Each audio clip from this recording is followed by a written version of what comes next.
ఇక కూటమి సర్కార్ అధికారంలోకి వచ్చిన తర్వాత కూటమి సర్కార్ పనితీరుకైతే ప్రతి ఒక్కరు షబ్బాసు సూపర్ అని గట్టిగానే కితాబులు ఇస్తున్నారు కదా. ఇక ఇప్పుడు మళ్ళీ ఇంకొక శుభవార్త తీసుకొచ్చిండ. ఇక మన చంద్రాల సారు లక్షల వేల కోట్లను పెట్టుబడులు పెట్టనీకే చాలా పెద్ద పెద్ద కంపెనీలు ఏపీకి రాబోతున్నాయట. దీనివల్ల ఎంతో వేల మందికి కూడా ఉపాధి అవకాశాలు దక్కబోతున్నాయట. ఏపీలో జరుగుతున్నటువంటి పరిణామాలకు ప్రతి ఒక్కరు కూటమి సర్కారుకు తారీఫ్ చేసుడు మొదలుపెట్టిండ్రు. ముఖ్యమంత్రి నారా చంద్రబాబు నాయుడు సారు అధ్యక్షన అయినటువంటి స్టేట్ ఇన్వెస్ట్మెంట్ ప్రమోషన్ బోర్డు అదేనుల్లా ఎస్ఐపిబి అంటాం కదా. ఈ సమావేశం వల్ల దగ్గర 19 ప్రాజెక్టుల కోసం ఏకంగా 33,000 కోట్ల పెట్టుబడులకు అంగీకారం వచ్చిందయ్యా. ఇక ఈ పెట్టుబడులు దాదాపు 35,000 మందికి ఉపాధి అవకాశాలను సృష్టిస్తాయని చెప్పి అంచనా వేస్తున్నారు.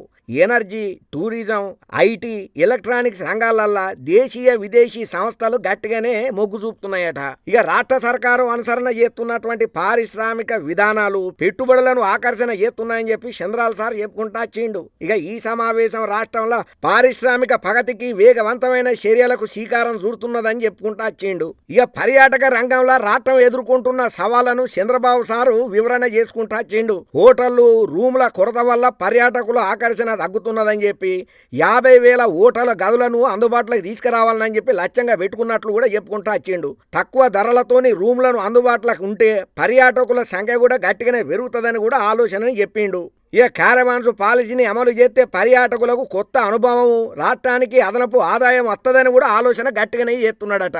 ఇంకా అంతనే కాకుండా దేవాలయాలను సందర్శించే భక్తులకు మెరుగైన వసతులను కల్పించుడు కీలకమని చెప్పి చంద్రాల సారు అధికారులకు గట్టిగానే చెప్పిండు. ఇక ఈ పెట్టుబడులు విధానాలు రాష్ట్ర ఆర్థిక వృద్ధిని, ఉపాధి అవకాశాలను గణనీయంగా పెంచుతాయని కూడా అన్నాడు చంద్రాల సారు. ఇక ఈ ప్రాజెక్టుల విజయవంతమైన అమలు ఆంధ్రప్రదేశ్ ను పారిశ్రామిక పర్యాటక రంగాల్లో అగ్రగామిగా నిలవచ్చనేది విశ్లేషకుల భావన గట్టిగానే చేస్తున్నారు.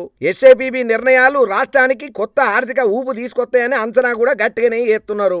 ఏదేమైనా కూటమి సర్కారు అధికారంలోకి వచ్చిన తర్వాత వేగవంతమైనటువంటి ఆలోచనలతోని అభివృద్ధి దిశగా అడుగులేస్తున్నటువంటి కూటమి సర్కారుకైతే ప్రతి ఒక్కరు జై హో కూటమి సర్కార్ అని తారీఫ్ చేస్తున్నారట. ఈ ముచ్చట ఎరికైనప్పటి నుంచి